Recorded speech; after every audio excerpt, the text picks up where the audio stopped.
everybody. My name is Billy Kyle. Today is December 30th, 2021. We're pretty much done with 2021. We're about to move into 2022. I'm going to do a video on 2022 here pretty soon, as well as a video on the Venus retrograde and another video on Jupiter moving into the sign of Pisces. So right now we have the moon in Sagittarius, and I want to dive in right away with the Mayan 13-day period that we've been in, which is the Mayan 13-day period of death. It started on December 20th, and it goes all the way until January 1st, which is just another 2 days.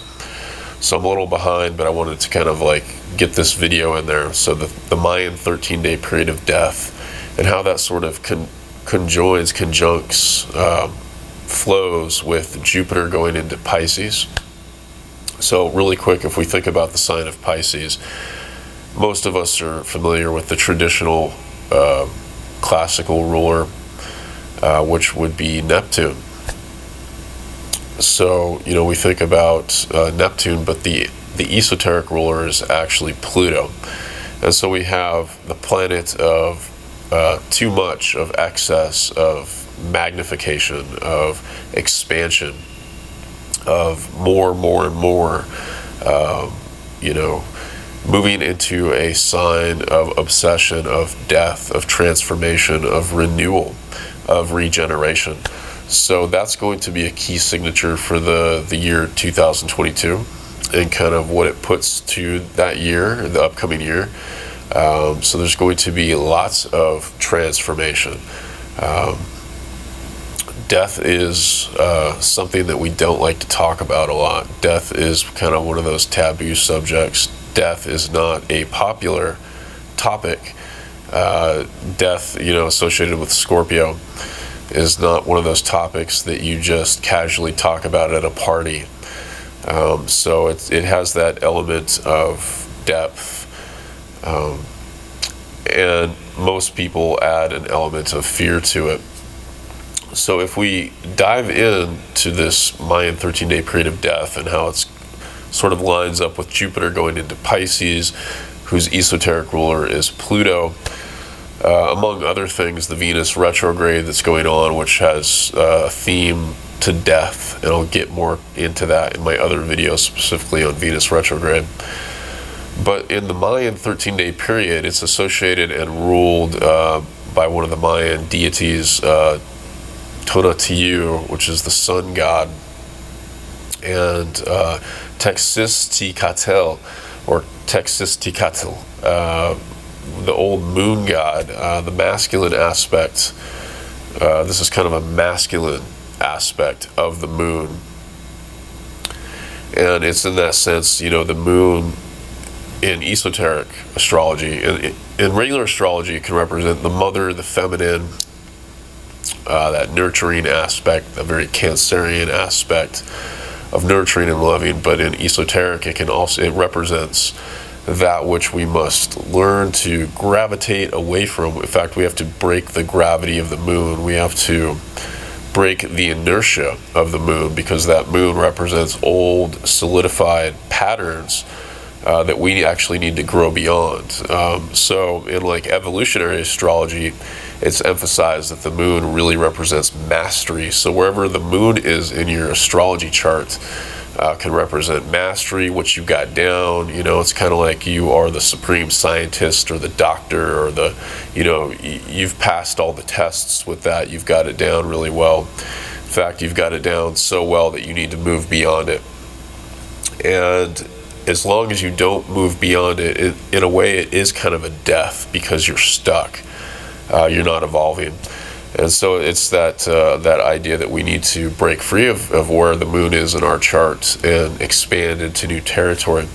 So right now, this Mayan 13-day period is a good time to fulfill old obligations, to have integrity, to keep one's word, to basically step up and follow through on, contracts that you've gotten involved in, or that that you've laid the groundwork for previously.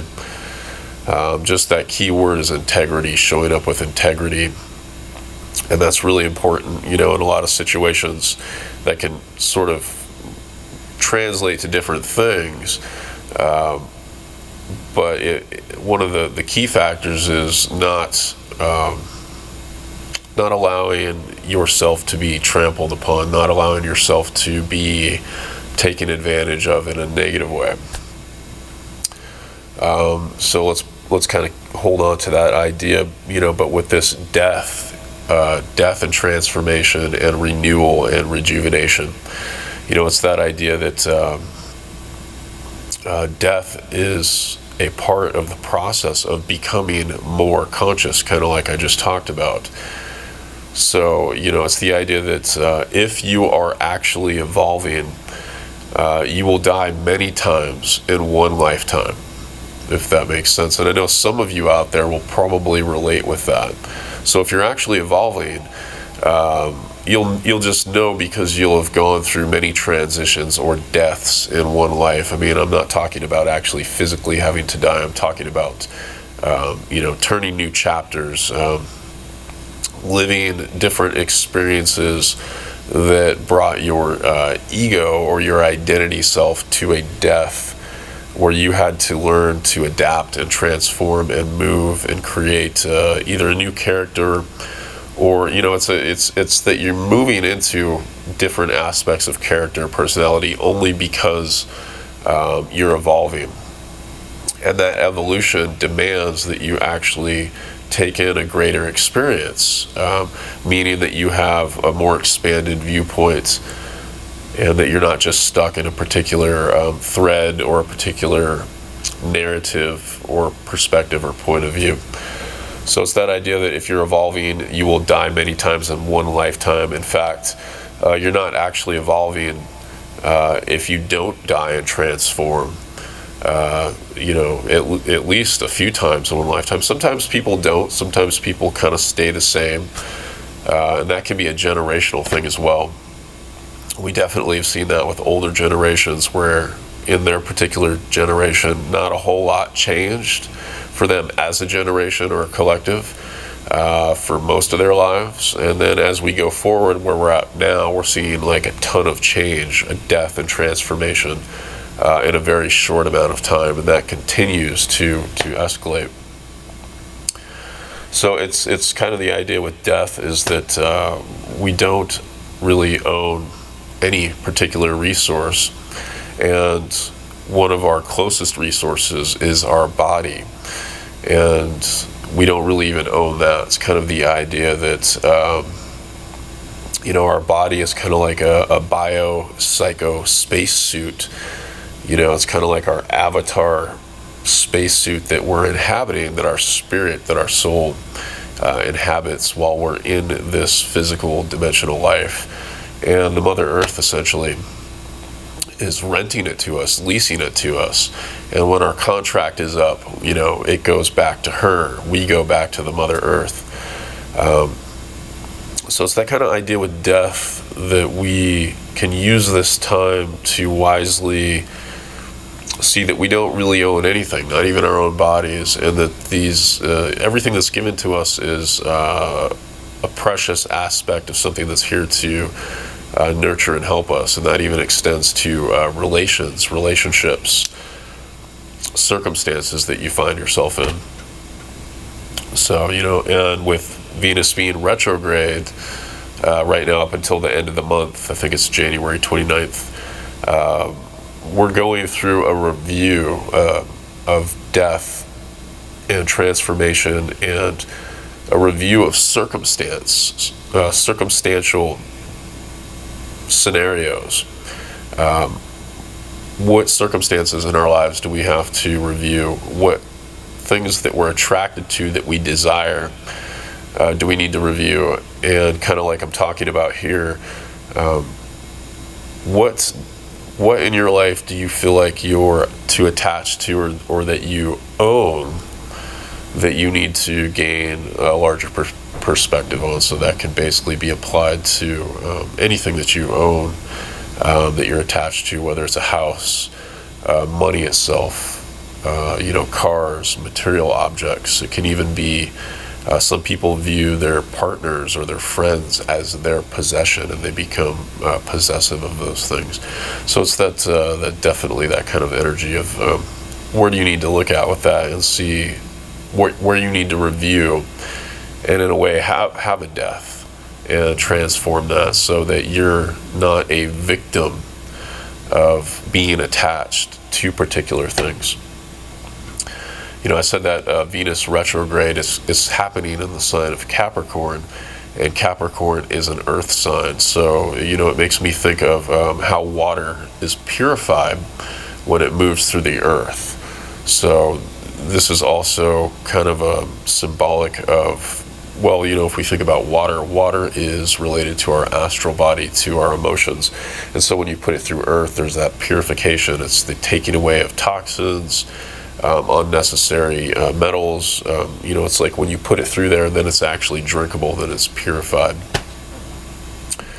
So when you relate that to your emotional or astral body, that's basically saying, where do you need that death and transformation right now in relation to your emotional body, as well as the things that you're attracted to, as I just mentioned, because a lot of times those emotions actually can get in our way and create our own downfall.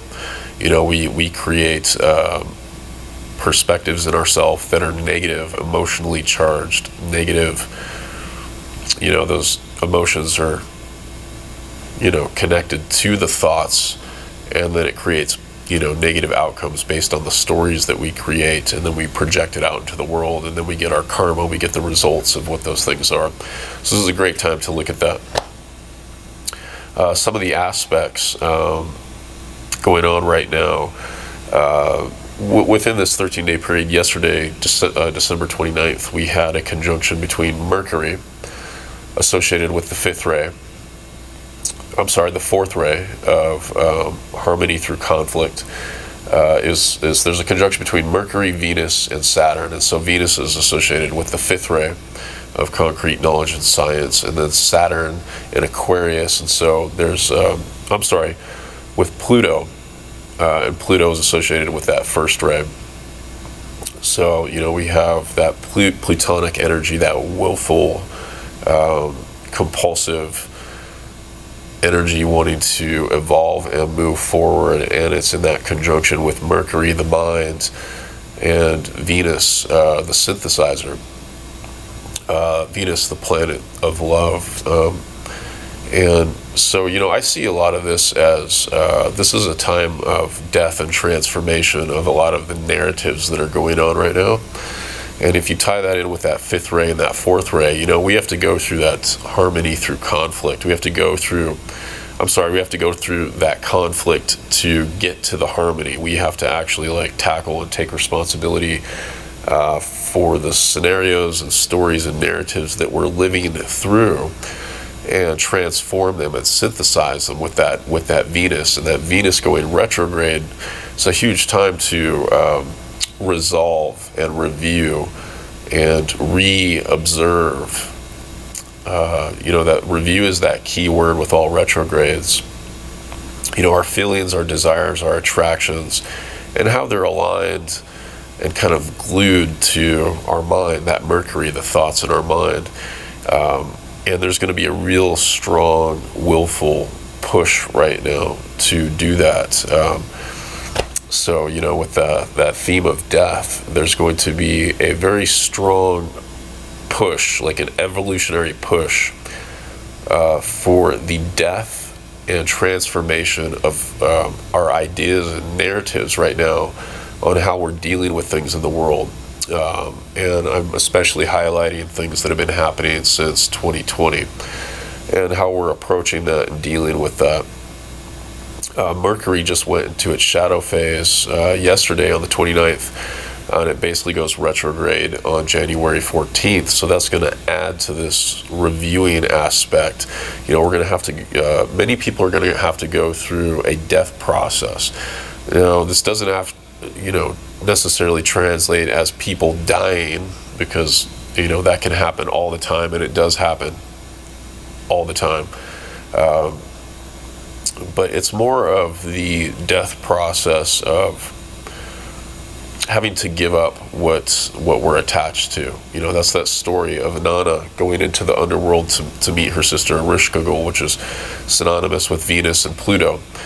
And, you know, she has to lose her her divinities, her articles of clothing, her jewelry, her power along the way, the deeper that she goes down into the underworld, before eventually she's standing naked before Ereshkigal, without any of her, you know, her garments, which is basically saying without any of her crutches, without anything that she's used to or comfortable with, or her weapons or her tools or anything. And then she's judged, she's killed, and then her body is put up on a hook. And that's, you know, it's a pretty morbid story, but it just has to do with, you know, it's funny. It reminds me of that scene. I like to bring up Star Wars a lot, but it's that scene, and I think it's The Empire Strikes Back, where Skywalker has to actually go into the cave, which I guess is like a cave of the dark side. It's the cave of evil, or the dark side, kind of when he's doing that training with Yoda. And I think it's like Yoda just says one thing, you know, you have to go in there and you will not need your weapons. You know, I forget what he said, take only what you have with you, you won't need your weapon. But it's kind of that thing, you know, it's like we have to go into the dark. We have to, in a way, experience a death and a transformation, and we have to do it, you know, without our weapons that we're used to, without that which comforts us. And so that's you know, kind of aligning with what I said about the moon. In order to evolve, it's like we have to move forward without that which we're used to, without that which we've necessarily mastered previously. So that's what this period is going to kind of come up to. And, you know, with that Mercury going retrograde on the January 14th, that's going to add to it. We're in the shadow phase of it right now. So Jung says that the patient or the initiate must be alone to discover what it is that supports them when they can't support themselves. And so that's just another aspect of, you know, Skywalker goes into that cave to confront the darkness that isn't necessarily out there, but that's within. So it's kind of that idea that, you know, how do we come into a place where we can trust going forward into the unknown, into unknown territory, into undiscovered, you know, territory or space? How can we have that trust without having the security that we know what's on the other side, without having the security and the complacency of knowing what's going to happen? You know, are you going to be in danger? So it's kind of that letting go. I think I've mentioned this before. I saw this in an old magazine ad a long time ago, but it was about schizophrenia, and it showed an individual body hanging between one cliff and another cliff horizontally. And it was put forth the idea that it was hard for them to make a decision and let go. And of course, where the feet were represented the past, and that's that moon, you know, where you have all the experience. It's all that familiar territory. It's that Shire in a sense. And then where the hands were holding on, that's the future. That's going into the future, new territory, unknown territory. And the whole idea was to, you know, let go of the fear, let go of the past, move to the other side and just kind of see what's there. You know, it's like in that one of the Hopi sayings or myths, you know, they're saying you're floating in the river, and, you know, if you keep holding on to the shore, you're going to keep experiencing suffering and pain. Well, the pain is always going to kind of be there as you know, venture through life, but we don't have to necessarily experience suffering. You can basically make a choice to do something different. So they say to, you know, let go of the shore, where you'll experience much suffering if you try to hold on, and float out into the center and see who's there with you.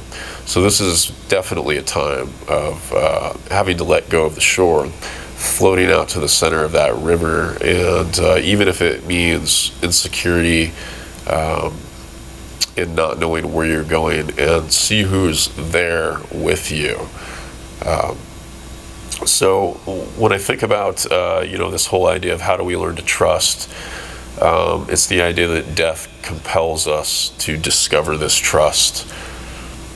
Death and Pluto, in a lot of ways, push us to discover this trust. It pushes us to go through experiences of life where we have to actually just really lock into that trust, because you have nothing else. You come before these circumstances, stripped and naked, kind of like Inanna or Venus descending into the underworld. So we have the current Saturn square Uranus, and Saturn equates to time, Chronos and time. Saturn equates to Satan, or Satan, and that's basically Sumerian for the great administrator. That's why there's associations with government, with law, and Saturn squaring that Uranus. We just had that final exact square recently, and it's still going to be in the air and play out over some amount of time. But it has to do with really a lot of, I think I've heard a lot of people or astrologers kind of note that Saturn is that law and that order and the that kind of energy, versus Uranus, revolution, freedom, and that's very much so. But I think it's like we have to find that within us. Uranus is always going to win in that sense. Uranus is going to win because Uranus is the breaking free. It's the enlightenment. I mean, you're going to fall under kind of one side or the other. The pressure is going to push you into the Saturnian or the Uranian aspects. And I've even seen so many people that present themselves as revolutionary and Uranian, and they even outright say that they're against the structures, the orders, the laws, put the police in there, put the government in there, whatever. But if you kind of peel away that surface, that superficial kind of layer that they're kind of exuding on the outside, they're extremely conservative, and extremely, it's almost as if like they're saying that they're revolutionary, but it's kind of like the wolf in sheep's clothing or something, or it's or they're hidden behind something because they're actually extremely conservative behind that, and they're actually sort of playing the part of the authority, or the false authority, or the police officer, this person that tries to dictate to others what they should do. And there's a lot of illusionary inversions happening right now that have been happening for quite some time.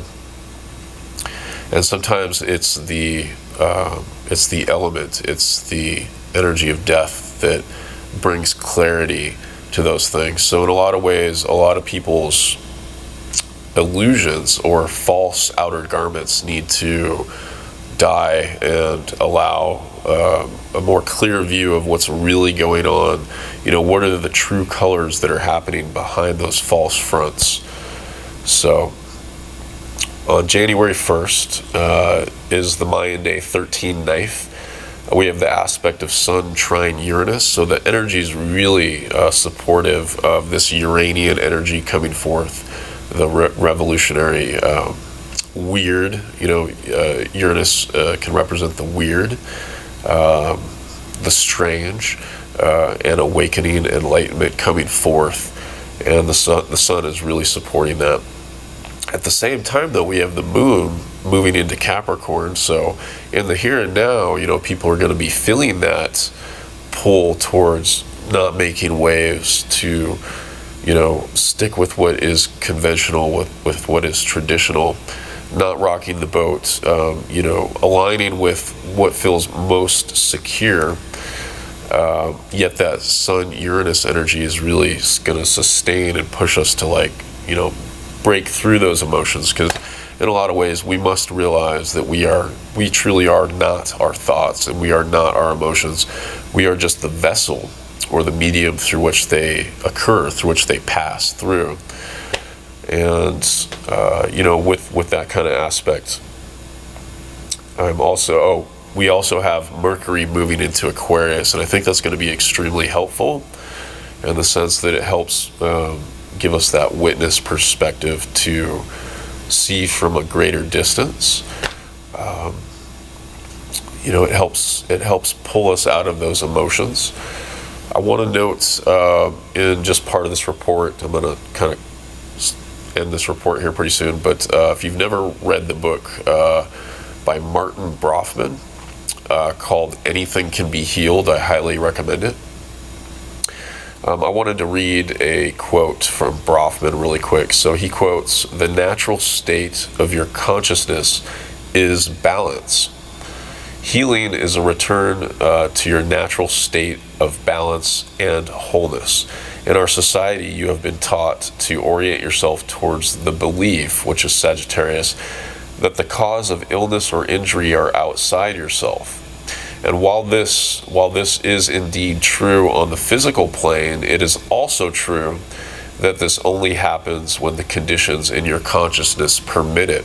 So he's highlighting there that he's in approval of the laws of the physical, but he's also saying that there are other laws outside of the physical, mechanical, scientific laws that a lot of humanity has been adjusted to.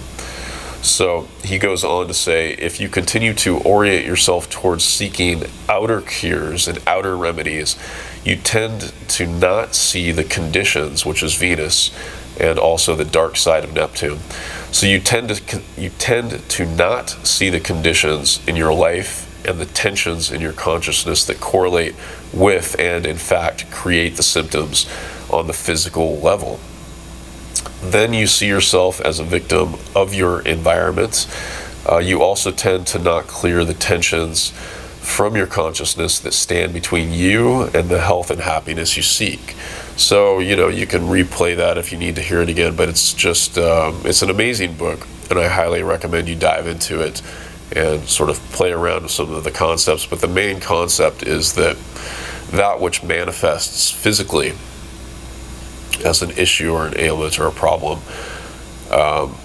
is actually a symptom of something that is occurring within the consciousness of one's self. So and that's something that I think a lot of people may turn away from and reject if they are very extremely scientific oriented in a particular modern sense. But it's the idea here is to, as I said at the beginning of this report, you must have a depth, in a sense, to open yourself up to different ideas or different laws of the universe that are that obey according to the dimension that they arrive from. So that might be challenging for some people. For other people, go for it. It's some amazing ideas in there.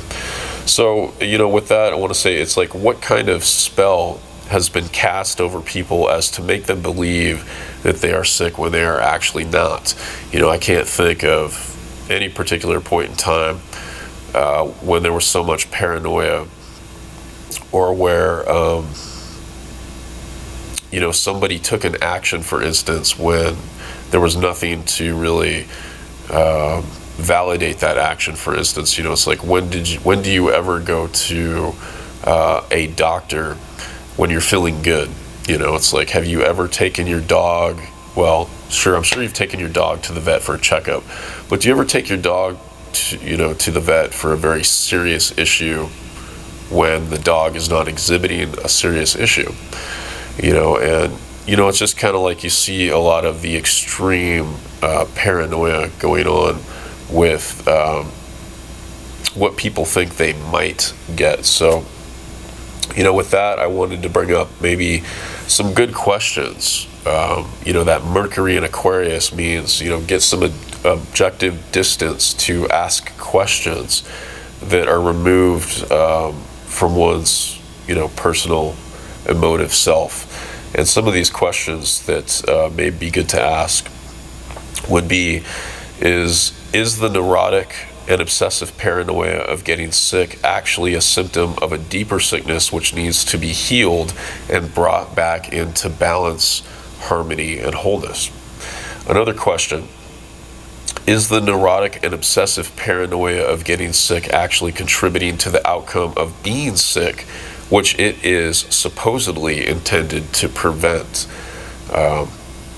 Think about those questions just on a very objective level. There doesn't need to be a particular agreement or answer either way. It's just something to meditate on and think about. It's like, how are you dealing with that in your life? How have you observed other people dealing with these things in their lives? I think Hygeia just moved into Scorpio. So, Hygeia, all about health, all about wellness. There's an association with the, pharmaceutical ideas, concepts, and everything related. So all of those things regarding medicine and health are going into, that flavor of Scorpio. Ask deeper questions. It's that going into the underworld where you can discover something deeper and then bring it back up with you and share it, kind of thing. So I think that's I'm going to call it on this video. I guess I was going to just also note the movie The Matrix recently. I noticed it was released on December 22nd, and that same day was the Mayan day 3 rabbit. And I just thought, whether they have astrologers working with their teams when to release movies or not, it's most likely that they do. But if they don't, I think it's just really interesting that they released it on the Mayan day 3 rabbit. That movie, in conjunction with Jupiter going into Pisces and Venus going retrograde and going into the underworld, and this whole Mayan 13-day period of death, and that movie has to do with death, transformation, resurrection, and it's kind of a little bit of a psych trip in a way. But it's really interesting that kind of came out with that. The book of Boba Fett, which is like a side series of the Star Wars series, just came out on December 29th. I think that was yesterday, on the Mayan day 3 Eagle. Eagle has to do with the warrior. Boba Fett's kind of got that warrior kind of vibe. And, that's also parallel with another Venus retrograde kind of theme. I think, I don't want to give away too much, but in the first scenes, they flash back to where he left off when he died, when he was thrown into that pit, that Sarlacc pit. And in the new episode, he basically escapes, and then he passes out on the desert sand. And then the little guys in the desert, the Jawas, come along and strip him of all his bounty hunter armor. And so it's that same thing with Venus going into the underworld, having to go through a process of death and being stripped of everything that, our weapons are, that which makes us powerful, our magical items, and having to kind of like start a new chapter. Obviously, he eventually gains that armor back, but it's a process. So that kind of goes through it. And, I guess I was going to also note, and bringing up the idea of PTSD and involuntary memories that are associated with PTSD.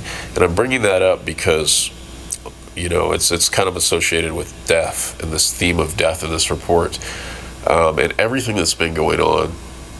If we narrow it down to that particular theme, but everything that's been going on since 2020 has been about death. And what it's really about underneath a lot of the surface stuff is, how we deal with and confront death individually and collectively.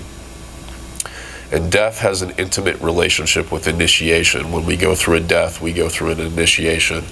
And a lot of times, you're reborn in a sense, or you evolve into a new chapter, or you become someone new or a new character. So, with that, I thought about PTSD, and that, how much this is going to affect not only so many people, but so many children as they get older, the PTSD that they may have, and the involuntary memories that come up that may hold them in that state. And, you know, just the fact that all of this is occurring means that a lot of people in generational groups are going to have to go through periods of death and transformation and rebirth to heal themselves from these things, especially people that have, you know, really gone into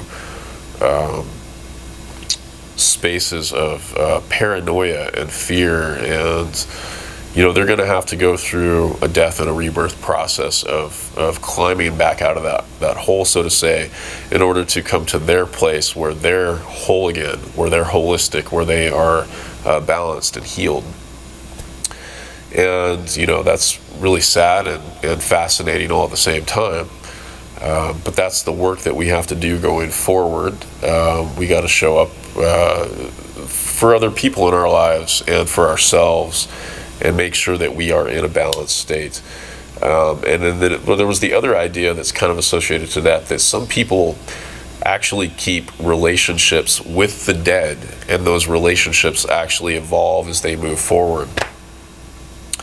You know, it's like, I'm sure most people have experienced this. You know, you have like a friend who passes on, and you have a lot of, you know, that's where you experience death in sort of an abstract or indirect way, where you have to go through the feelings of loss and letting go. And a lot of people can continue to have relationships with that person even after they die, in their psyche and in their emotions that evolve. You know, that's why sometimes it takes people years, or, you know, tens of years to heal, because they have to go through a process of evolving that relationship and how it conjoins with their emotions and with their psyche.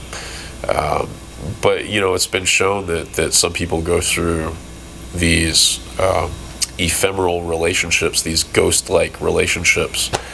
So anyway, if the last thing I just kind of want to touch on, this being that the theme is death, is that, you know, in my opinion, I guess, as an astrologer, or just kind of looking at this, and I don't really have like a personal attachment to this, but I kind of see this period right now as the end of, you know, I'll just say it, the end of the pandemic, or the end of the narrative that's been going on. And, you know, that's not a very cut and dry statement. That can be taken in from a lot of different angles. But it's the idea that, you know, sometimes even when something dies,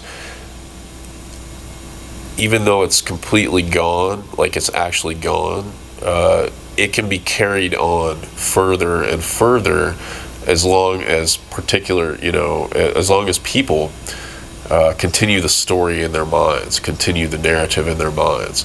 So, you know, this is a huge topic, but it's essentially, you know, we are not just victims. We are not just passive. We are not just at the mercy of the wind or the authorities or anything, or invisible whatevers.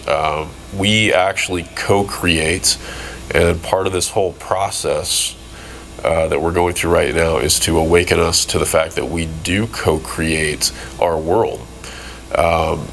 You know, as above, so below, as within, so without. We co-create.